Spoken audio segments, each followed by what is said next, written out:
One of the things that I love the most about coming to locations like this particular case is Atlantic City or Vegas is another good example of faux finishing and creating an environment that you expect a certain response, to elicit a certain response and a human emotion.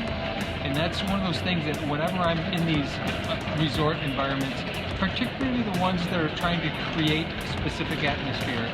There's all kinds of resorts all over the world and all-inclusive that are very pretty, but they're not necessarily trying to elicit that specific response.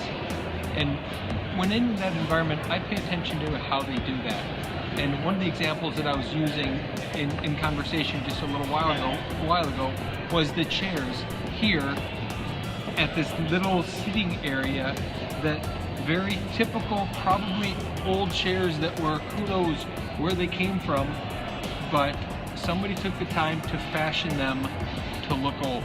So give the chair this very vintage look by simply putting a little paint to it and scratching it up. And I was just witnessing that and realizing how important that is to give a feel of authenticity. In a lot of cases when we're building, we don't have the luxury of buying that authentic piece to put there. In a lot of cases you don't want to because of damage and destroy based on the weather.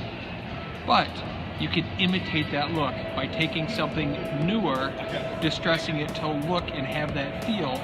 And then if something happens because of the weather, it's not that big of a deal because it wasn't an authentic, expensive piece. It was something that was inexpensive, that was decorated to look that way.